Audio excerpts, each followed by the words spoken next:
안녕하세요 유튜브 형님들, 주정평가사입니다. 오늘은 제 얘기를 해볼까 합니다. 저는 현직 감정평가사로 재직 중이고요, 실제로 전세 사기를 당했던 충격 실화가 있어서 그 이야기를 말씀드릴까 합니다. 전세 보증보험도 안 들었던 상태로 당한 거라 해결하기가 상당히 까다로웠습니다. 이야기 지금 시작합니다. 때는 바야흐로 2018년으로 거슬러 올라가 봅니다. 제가 다니는 회사가 인천 구월동에 있는데, 원래 경기도 부천 출신인 저는 인천 한가운데까지 들어와서 살긴 좀 그렇고 해서 인천 남동구 장수동이라는 곳에 전세를 구하기로 하고 집을 보러 갑니다. 여기 인천 장수동 이곳은 차를 가진 사람들이 교통적으로는 완전히 편리하지만 기반시설이 좀 부족하고 수요가 적은 지역이라 부동산 가격이 오르기는 힘든 구조이기 때문에 2년만 더 빌라에 전세로 살고 아파트로 이사가자는 생각으로 들어오게 되었습니다. 지금 이 빌라가 제가 전세 사기를 당했던 빌라입니다. 집은 그 당시 지은 지 4년밖에 안 되었던 준신축 빌라라서 완전 깔끔한 상태였습니다. 지금 옥상에 올라와 있는데요, 이렇게 옥상에서 바라보는 전경도 좋고 이렇게 펜션 의자도 있어서 옥상에서 바베큐를 해먹기도 좋을 것 같다는 생각에 뭔가 도심 속의 전원생활을 기대했었죠.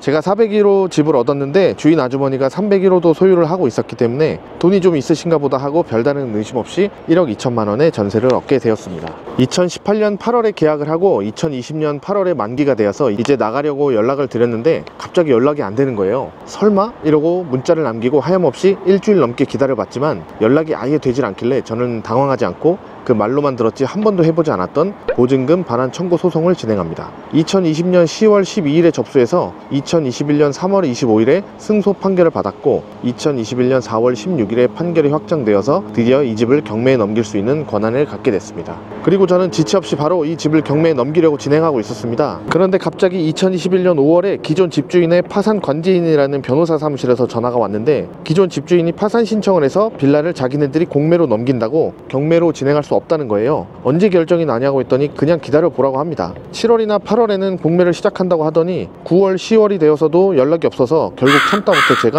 2021년 11월쯤 변호사 사무실에 다시 전화를 했습니다. 아니 글쎄, 기존 집주인의 파산 신청이 안 받아들여져서 자기들이 안 한다는 거예요.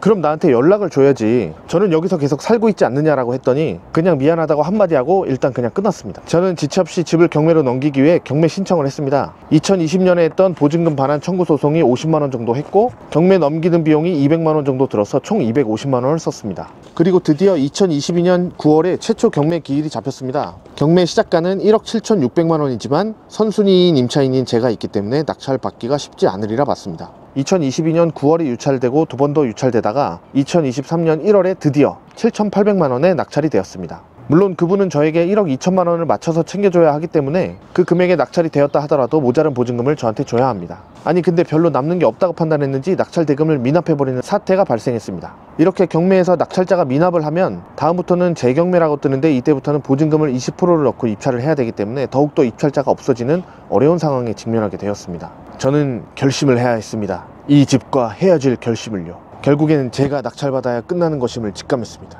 근데 2021년과는 다르게 2023년은 집도 안 팔리고 부동산이 완전 침체기가 되어서 이 집 말고도 서울에서조차 전세 사기가 빵빵 터지고 있던 터라서 빌라 시장이 완전히 침체기가 된 안 좋은 상황이었습니다.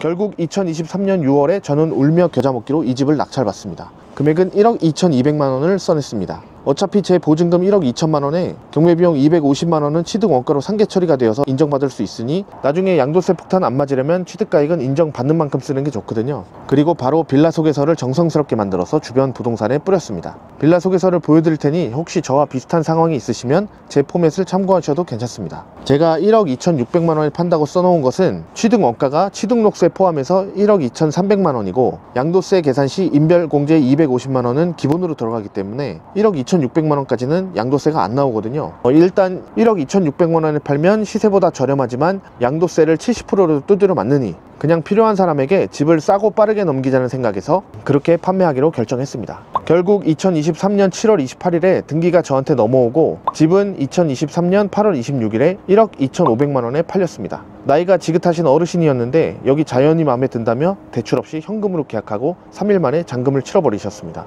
잘 살고 계시죠? 제가 5년 동안 살아봤는데 집이 괜찮아서 잘 살고 계시긴 할 것 같습니다. 제가 전세 사기 조심하라고 영상 올려놓고 아이러니하게 제가 전세 사기를 맞아버리는 일이 발생해서 어디 가서 얘기도 못하고 창피했던 터라 이제야 썰을 풀어봤습니다. 전세 사기가 잊혀질 때쯤 또 뉴스에서 계속 전세 사기가 터지고 있는 지금 시국에도 제 탈출 스토리가 어느 분에게는 탈출 방법이 되었으면 좋겠습니다. 그럼 이 영상을 끝까지 봐주신 모든 분들 감사하고 오늘도 행복한 하루 보내세요. 감사합니다.